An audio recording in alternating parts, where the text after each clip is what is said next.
naman yung leading team. Ang lead scout namin noon, si lead scout sa team 2, si Gypsy Peña. First objective namin, nakamove lang kami sa D+1, nakamove lang kami mga almost 300 meters. Ginawa namin kasi alanganin yung terrain, nag-hold kami at nagpaano ng isang team, recon. Kasi magubat, alanganin, lugi kami sa sitwasyon. Nag-recon yung isang team, at yung pag-recon nila, doon lang napansin na may narinig sila ng tunog ng gitara, kumakanta. Ang kita nila, nakita na time doon, andun yung may bahay, na doon yung mga NPA, marami sila. Ay, inupihan, hanggang umaga na yun ng September 22. Alas 8 yata yun. 2004. Naupihan. So ngayon, hindi pa nakadikit na kami. Wala langanin. Kasi mas marami sila kaysa amin. Ngayon, nag-move sila. Umalis yung mga NPA. Ngayon, ang ginawa na namin, sinundan namin sila. Kasi hindi na kami naka-establish. Yung time na sundan namin sila. Nagpahinga sila, umikot lang sila. Kaya nakatunog siguro sila na may kalaban. Hindi sila umalis sa yung area na yun. Umikot na sila. Yung time na sabi namin sa sir, balikan natin yung gamit natin. Yung time na sa gamit, secure. Tama-tama pala, kami bang sila, na may tropa pala na kasi nakita nila yung tracking. Ayun, ang ginawa namin doon, yung akala nila, hindi namin sila naramdaman. Ang ginawa namin, ang hapon, tanghali, nag-usap kami sa nausap kami dito ng Galisa, iuwa namin, kami ng section leader. Sir, hindi tayo pwede dadaan dyan kasi mababa. Hindi tayo pwedeng dyan tayo approach sa low ground. Ginawa namin, dito umakyat kami sa pinakataas. Yung pinistuhan lang ng umaga, dinaan pa namin. Hanggang umakyat kami sa pinakataas. Saka binaba namin yung pinistuhan nila. Kasi doon sila nag-harboring. Hindi lang alam na yung pinasukan namin, yung commander, si Commander Maui noong time na yun, akala nila walang dadaan doon sa gilid. Kasi ilog. Itong ilog dito, ang akala na ito, creek na dito, wala nang dumaan. Dito kami sa taas dumaan. Yung akala pag tama din, hapon na, tama nagsabay yung ulan. Nag-ulan na. Kasi pag baba namin, mga 100 meters na lang. Mga 100 meters na yung nakita na namin yung kalaban. Nakaano sila sa ilog. May tent sila na yung sako na blue. May duty pa sila, yung ganja naka-duty. Ganun na pa ang tawid. Tama, malakas yung ulan. Hindi na alam na nakadikit na kami. Kasi pwede mo siyang dikitan kasi kahit yung, yung tuyo na yung kahoy, hindi na mapansin ang putol na yun kasi basa. Malakas pa yung agos ng ilog. Decide si Juan, yung section leader namin na yung team namin, kami locking sa marami sila Usap kami, kailangan natin ito na surprise natin tapos withdraw kailangan kung tama naman, kasi ulan, naka-establish kami. Tapos pag dito, yung nakapwisto na, bilhin ko na yung yung team 1 at saka yung command namin na sila Juan. Doon na-engage na nila. Asawa naman ng Diyos, hindi sila naka-return fire. Lahat sila, yung 9 dito sa kaya commander, hindi sila naka-release ng safety, na-surprise sila. Kasi hindi mala na-detect, hindi malang ingay, yung smoky, dandahan.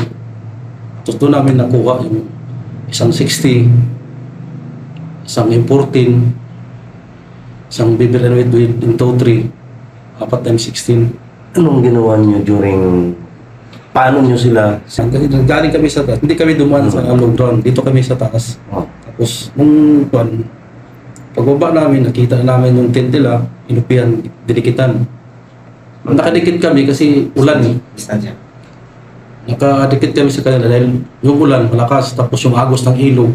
Tapos hindi na ma-detect yung mga putol na magpakan mo yung ano na kahoy. Mas lamang ka sa kanila kasi kala nila tulog sila eh. Kala nila na ano lang, agos na ng buwan. Tapos putol na yung, kahit mapakan mo yung mga tuyo na kahoy, hindi na mapansin na si Kwan eh, yung ano na basa na sa Kwan, basa. Doon Kwan, surprise na ng Kwan, pinutukan na agad, volume 5. Tinapunan muna ni Kwan, ni Sarit Apostol ng Granada, tapos sabay na yung Kwan. Ang distansya. Firepower. Gano'n pa na yun? Kwan lang, 10 meters. 10 meters na, tapos ceasefire, assault na yung Kwan. Tapos withdraw na kami kasi marami yung imping Kwan sa amin. Hindi na kami nagtagal kasi low-ground eh, nakaganon pa yung Kwan. Yung ano na sa ilog medyo yung Kwan. Dito kami, dito yung Kwan. Nakaganon yung ilog eh. May kunting ano lang nung na Kwan. sa dami nila na yun, wala man lang nakareact sa Wala. pan. Kasi nakakala nila kasi, akala nila approach sa amin sa baba. Hindi nila alam na dito kami sa taas. Hindi nila inasahan na may dadaan dito sa may creek. Sa likod sila, nalikod kami. During the time, anong ginawa mo sa team mo? Kami ang Kwan, yung sa ano kami, sa Blocking force. Blocking force kami. Anong ginawa ng Blocking Force pagka anong sinurprise attack ng niratrat ng tropa yung kalaban, then na-demoralize, pin down, anong ginawa naman ng Blocking Force? Dito kami sa side, sa ano, Site. para ano siya. Hindi namin siya Kwan. Pag ano nila, dito kami. Pero in case kung ano man, may mag-return fire man sila. At least hindi man masyadong mga ano nila. Kasi ang purpose namin dito na pag maka-return fire man sila, at least makakuha na pa rin namin sila ang kanila. Kuha namin yung line nila na line of fire namin. Kung in case ma-compromise, at least dito kami sa left side na Kwan. Paano inassault ng tropa yung kalaban na makuha yung mga fire? Direct din, mga ilang buwan pagtutok. Ilang minuto, siguro, wala mang buwan, mga ilang isang minuto, diretso lang. Assault ka agad. Oo. Kasi hindi pwede magtagal doon kasi alanganin na, mas madilim na. Pag-assault ng tropa, withdraw ka agad. Withdraw. Anong nakuha nyo doon? Isang M60. Isang 60. 1,000 rounds na ang bahala nila yun. Isang M653 with M23. Isang M14. 4x16. Radyo. ICOM. Mga ilang body counts? 9 body counts. 9 body counts. Subversive. Ano na po? Para maliwanag. Yung mga dokumento nila nakuha din. Tapos yung ICOM,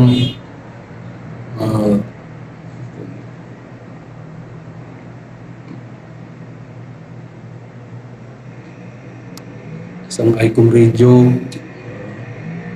yung mga dokumento, yung 40 mga pistol nila, nakuha na namin. May isang ano pa, ano nang buwan, nakuha ng tropa. Sa 9mm, sa PNP pa na buwan, property. Tapos pagka nakuha niyo lahat ng mga subversive documents na yun, yung mga equipment ng equipment ng NPA, paano kayo nag-extract doon sa encounter site niyo? Nung pag-withdraw, umakyat lang kami sa pinadaanan namin. Mas safe doon sa dinaanan namin. Umakyat yung pinaka-high ground.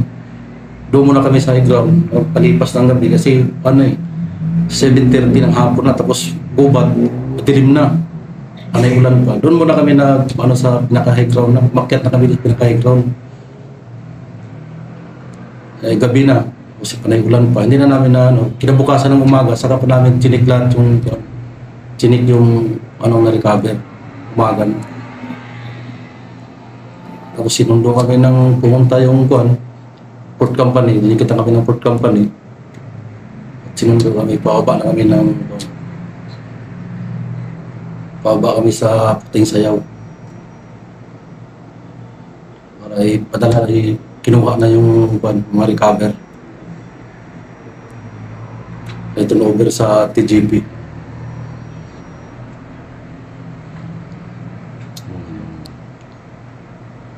Na recover yung tapos na recover yung barrel, dokumento. Nag-withdraw kami, doon kami nag-withdraw sa pinagdaanan namin, kaya mas safe doon sa pinagdaanan namin. Umakyat kami sa pinaka-high ground at doon kami nag-harbor muna kasi gabi na. Tapos kinabukasan, umaga, tumikit yung port company sa amin at sinundo kami punta sa pick-up point. Anong merit na po nito? Report din na. Sa enkwentro na yun, naku, sa accomplishment na ginawa namin. Sa enkwentro na yun, na-awardan kami ng military merit medal. Report din. Yung time ng namin, encounter. Kaya sa sabihin mo na agad doon, pagtapos mo magyabang, sige, Sa encounter na yun, nakuha namin yung sa M60, sa M14. Hindi. Teka. I-recover namin sa encounter, nakuha kami ng M60 machine gun with 1,002 rounds, live ammo, 1 M14, 1 M653 Armalite with M23, 4 M16 Armalite, isang ICOM radio, subversive documents, 5 pistol. Tapos 9 body counts.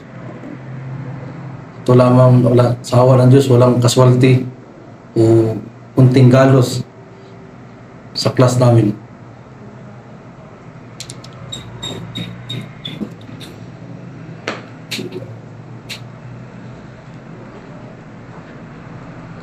Tuloy. Salamat tayo sa Squadron Engineering Training School.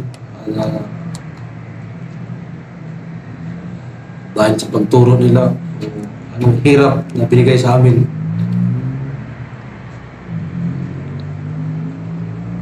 Ang hirap na binigay sa amin. At sa amin, tinanggap.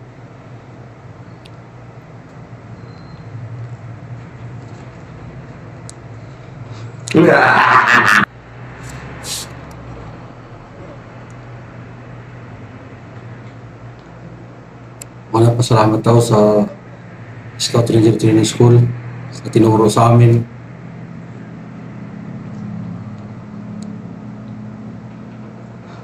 Go. Wala na. Magpasalamat ako sa Scout Ranger Training School sa tinuro sa amin. Push.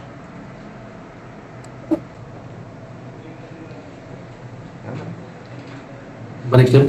Hindi, okay. Magsimula. Salamat ako. Salamat ako sa Scout Ranger Training School sa tinuro sa amin, sa mga Ranger SOP na nagamit namin, apply namin during test mission at accomplish namin yung mission na binigay sa amin. Okay. Hello. Dahil doon nakakuha kami ng malaking score sa kalaban. Dahil natupad namin yung tinuro ng training school, Ranger SOP. Malaking papasalamat to. Marami kami natutunan. Malaking pasasalamat to. Malaking pasasalamat to sa Diyos na walang nangyari sa amin o kunting galos man lamang. Ayan.